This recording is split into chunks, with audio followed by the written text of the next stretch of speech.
এইবাৰ চৰকাৰৰ বিৰুদ্ধে ক্ষোভ উজাৰিলে ৰঙিয়া পৌৰসভাৰ কৰ্মচাৰীসকলে চাকৰি নিয়মীয়াকৰণ কৰাৰ দাবীত ৰূপায়ণ কৰিলে সৰ্বাত্মক ধৰ্মঘট কাৰ্যসূচী।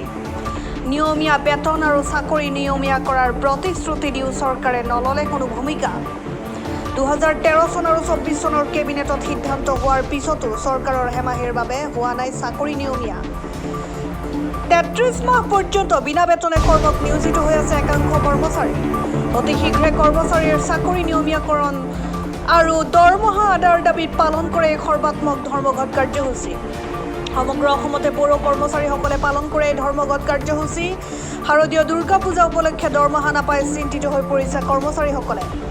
চৰকাৰে কৰ্মচাৰীসকলৰ দাবী মানি নললে ভৱিষ্যতে তীব্ৰতৰ আন্দোলনৰ কাৰ্যসূচী গ্ৰহণ কৰিব বুলি হুংকাৰ দিয়ে পৌৰ কৰ্মচাৰীসকলে। ৰঙিয়াৰ পৰা ইন্টাজালি ৰিপৰ্ট গ্লোবেল এনি।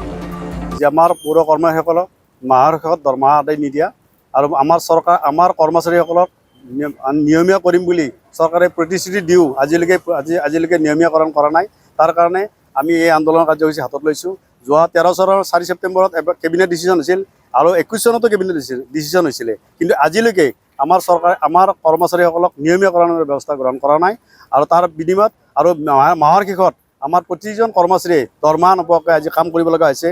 আৰু আমাৰ ৰঙিয়া পৌৰসভাৰ 7 মাহ পৰ্যন্ত আমি আজিলৈকে দৰমহা পোৱা নাই। এইটো আগন্তুক শাৰদীয় দুৰ্গা পূজা উপলক্ষে এতিয়ালৈকে আমাৰ দৰমহা দিয়াৰ কোনো ব্যৱস্থা কৰা হোৱা নাই। সেইকাৰণে আমাৰ আজি ৰঙিয়াই নহয় সমগ্ৰ অসমতে আজি এই আন্দোলন কাৰ্যসূচী চলিছে। আৰু সমগ্ৰ অসমত আজি 4 মাহৰ পৰা 33 মাহ পৰ্যন্ত দৰমহা নোপোৱাকৈ পৌৰ কৰ্মচাৰীসকলে কাম কৰি আছে, কিন্তু তাৰ বিনিময়ত চৰকাৰে কোনো দৰমহা দিয়াৰ